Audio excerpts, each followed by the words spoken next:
As one of the co-authors of this measure, I rise today to co-sponsor the committee report on the Act establishing the Classroom Building Acceleration Program or CAP.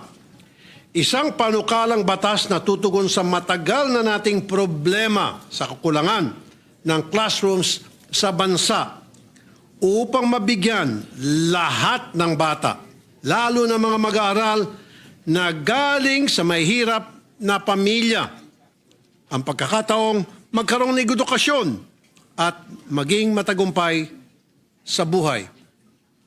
This proposed measure is not only timely, but it will also save the government millions of funds for classroom building na dati-rati nabubuhos lang sa DPWH, isang ahensyang tad-tad ng anomalya ngayon.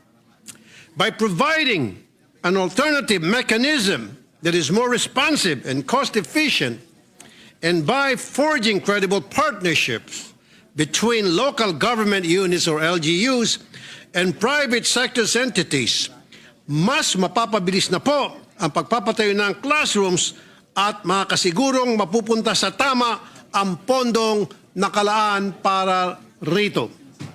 We have a backlog of almost 165,000 classrooms. At base sa mga datos na isinumite sa atin, kakailanganan natin ng almost 15 years, 15 taon po yan, isang dekada at kalahati, upang matugunan ang problema sa classroom shortage. Ang masaklap, sa nakaraang taong 2024, nasa 3,181 classrooms lamang ang nakumpleto.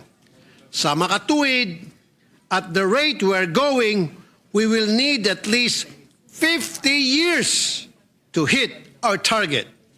Now is the time to change the system and approach the problem differently in a manner that is more realistic, cost-efficient, and reliable.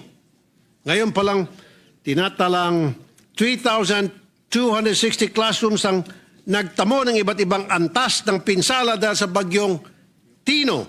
Ayon yan po sa DepEd. At noong linggo, dahil sa bugso ng bagyong Uwan, DepEd reported that in Bicol and Calabar Zone alone, 1,182 classrooms were partially damaged, 366 heavily damaged, and 261 were totally destroyed. Habang tayo ay dinadaanan ng mga bagyo buwan-buwan, patuloy din na nadadagdagan ang datos sa classroom shortage. Kung hindi tayo gumalaw ng mabilis, maaaring hindi makapag-aral na maayos sa isang taon ang karamihan sa ating learners. In response to this situation, it is noteworthy to highlight Section 5, Paragraph D of the proposed measure. Schools located in high-risk or disaster-prone areas, such as those vulnerable to flooding, earthquake, or other similar calamities, and those reliant on temporary learning spaces, shall be prioritized under this program. Isa lamang ito sa mga magagandang probisyon ng panukalang batas na mabibigyan solusyon sa problema ng classrooms sa panahon ng kalamidad. Excuse me. I welcome the proposed partnerships between LGUs and NGOs upang agad matugunan ang problema ng classroom shortage under the able guidance and authority of the DepEd, na siya naman talagang nakakaalam kung ano talaga ang kailangan at naangkop sa mga mag-aaral ng iba't ibang lugar sa Pilipinas.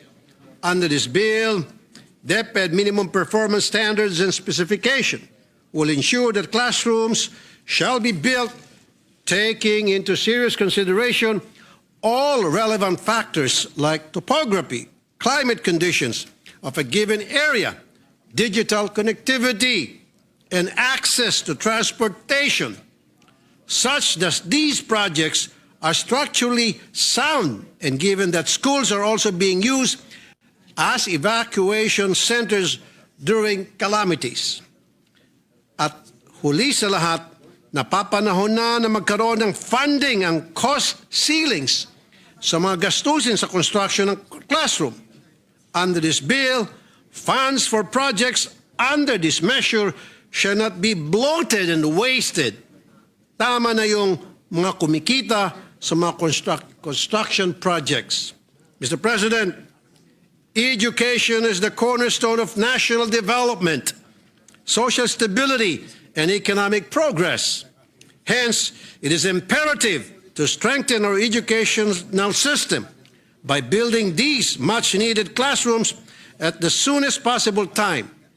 Kaya, nagpapasalamat po ako kay Senator Bam Aquino, the chairperson of the Committee on Basic Education, for prioritizing this concern.